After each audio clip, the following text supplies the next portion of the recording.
This morning we bring you another in what we call our Miracles Are Happening series.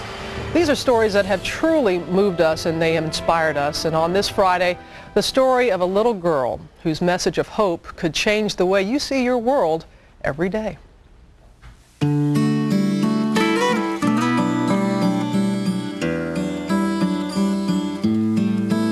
She loved being a little girl. She loved all the little girl things, but she also loved the rough and tumble things with her older brothers. To family and friends, she was Lulu, though her given name was Olivia. She was spunky. She was funny. She was 4. It was almost impossible just not to smile when you were in her presence. She was the center. She was the center of our household. We all adored her. She was theirs only briefly. In July of 2001, during a family trip to the ice cream shop, a rainstorm. Lulu died, admiring a rainbow. Lulu was outside dancing in the rain, and my husband was videotaping her. Lulu stood at the base of this metal industrial bicycle rack, and she did what we call her Vanna White pose. It was, ta-da, look at the beautiful rainbow, and actually it was a double rainbow. The bicycle rack wasn't chained to the ground, and it toppled over, and it fell on her, and it severed her heart. These are their treasured last images of Lulu, happy, dancing beneath the rainbows. This type of pain, this type of grief isn't something that you wake up and say, okay, I'm over it. It's something that you work through every day. Unthinkable loss. Gretchen copes with words and paper, recording the special moments that became her daughter's lifetime. Like the gray spring day when Gretchen was in a bad mood and Lulu begged her mommy to put on a pair of rose-colored glasses, real ones, while driving. Finally, I relented and I put on her rose-colored glasses, and I was amazed at how my perception of the world changed that day. And at the end of the day, I asked her if I could have her rose-colored glasses, and she was just 3 years old, and she said to me, "No, Mama, you need to find your own."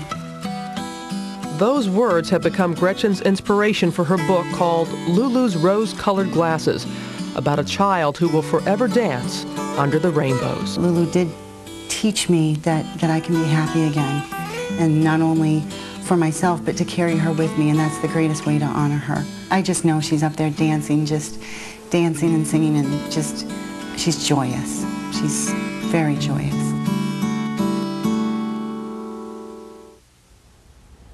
And Gretchen Pine joins us now with her husband Warren Pine and their 12-year-old twin sons, Dylan and Andrew. And good morning to you all. I see you're holding on to each other and you're watching that story, and I loved how Gretchen, your not so little boys anymore, look down at you, make sure that you're doing okay. You all right? I'm okay. Yeah. Thank you. Yeah.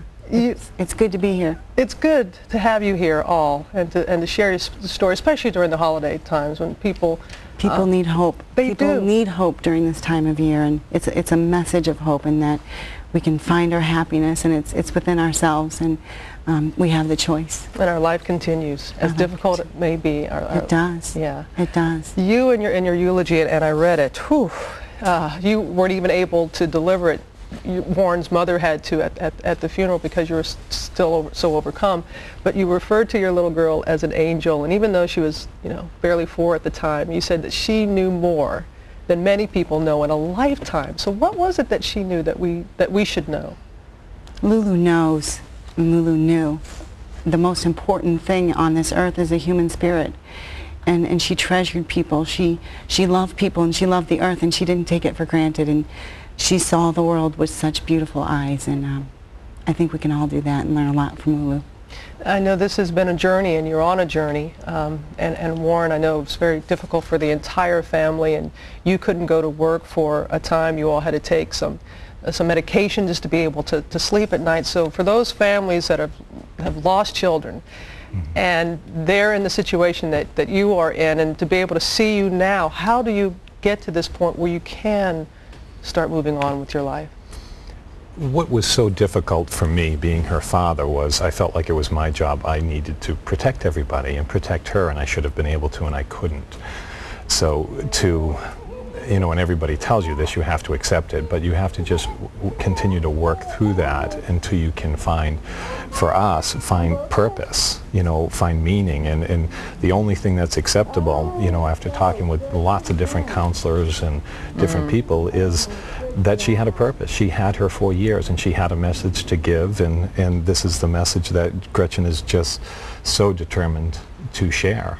Through her writing. And it's helped all of us. Yeah. How about you, Dylan and Andrew?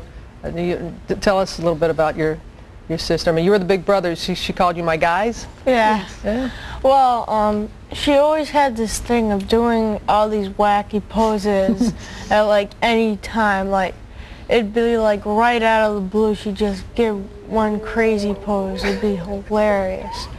And she used to copy us too. I mean, I remember one time I used to put a bucket on my head and fall over, and as I was on the ground, she ran over, picked up the bucket, put it on her head, and fell down too. And those are the type of memories that you have, and that's what It's Gretchen... the simple things. It is. It's not the big things. It's the simple moments. Take each moment and listen to your children. See the world through their eyes. Don't take them for granted. It's the simple little things. Take them for a picnic lunch. You know, leave work a little bit early. You're not going to get those moments back, so enjoy every moment. And that's your message that you want to convey to parents? That is the message, that love is all you have, and the memories each time that you spent in that moment, you get to keep those memories, and that's what's important in life. And I know you're creating new memories with your adorable sons and your family, and treasuring. And I know you said you see rainbows sometimes, and you know that's Rainbows Lulu. pop up everywhere in our life. It's amazing. It's incredible. I believe in miracles. Lulu has performed so many miracles for us. I mean, here we are in New York City on Good Morning America with you, and we have a book signing tomorrow at Rockefeller Center. So it's all miracles. Well, next time I see a rainbow, I'll think of your little girl. Thank you. Gretchen, Warren, Dylan, Andrew, thank you very much for sharing your story with us, especially at this time of the year. We certainly do appreciate that and wish you all the best. Thank you. Thank you. Thank you. To find out more on this story, you just go to our website at gma.abcnews.com. And now, Health Watch on Boston's WB56. Moms are so touched. They say that they'll never look at their children the same. They'll never take them for granted. A message of hope from a mother who has lost so much. After the untimely death of her 4-year-old daughter, that mother from Wareham started writing down her memories. The result, a book that has helped her heal and inspired many, many others. Darcy Fisher has her story. She would walk into a room and she would light up a room. It's easy to see why 4-year-old Olivia, affectionately known as Lulu, was the center of the Pine household. She just couldn't get enough of people, and people couldn't get enough of her. From her huge blue eyes to